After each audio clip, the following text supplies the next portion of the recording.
Welcome back. We'll start right off with our drought monitor here, showing you that we've actually had some improvement out there in the western United States. That's because of all that mountain snow and rain that's happened over the past couple of weeks. Same thing into the Rockies, still dealing with, again, fires and all that kind of stuff, but they are getting a little bit of help from more precipitation that's going to be heading that way as we head through this week, and we'll track that out for you here in just a minute. More of that rain falling across the East Coast, which will likely be reflected as we head into this next week's drought monitor. So something to keep in mind. Here's a look at the current snow depth. Lots of it out there in the west, Sierras all the way up into the Rockies and down into the mountains of New Mexico and Arizona. Still looking at some good snow depth after that last storm system heading up through the Great Lakes. More snow up in there, and all that snow that fell into the eastern really third of the country up into the East Coast. The Mid-Atlantic states seeing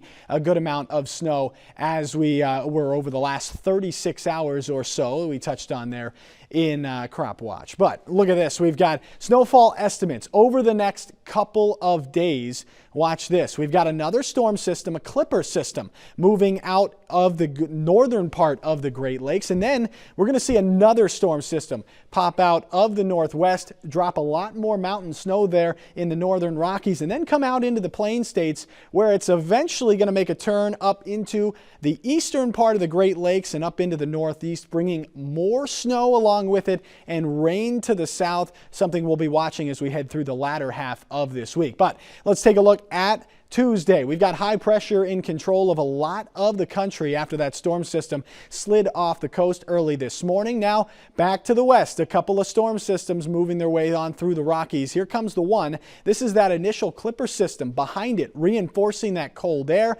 We are going to be seeing a lot of that behind this system, and even some gusty winds as we head into the eastern plain states and then into the Great Lakes as we head through the day on Wednesday. Behind that, lake effect snow cranking up in Michigan and downwind of Lake Michigan. And then we're going to be dealing with another system. This is the one that's eventually going to move back up into the northeast as the latter half of the week moves its way on in. But heading through tomorrow morning, it's going to be cold. Northern plain states into the minus teens up there. And then tomorrow afternoon, still looking very, very cold up there and mild down across the south. That's all because of the jet stream. And we're going to keep that cold air moving its way on in as we head through the middle of this week. That's a look around the country. Now let's take a look at the weather where you live.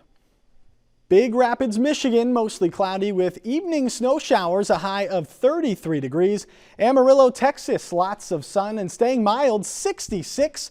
And Jackson, Wyoming, cold and breezy with accumulating snow likely.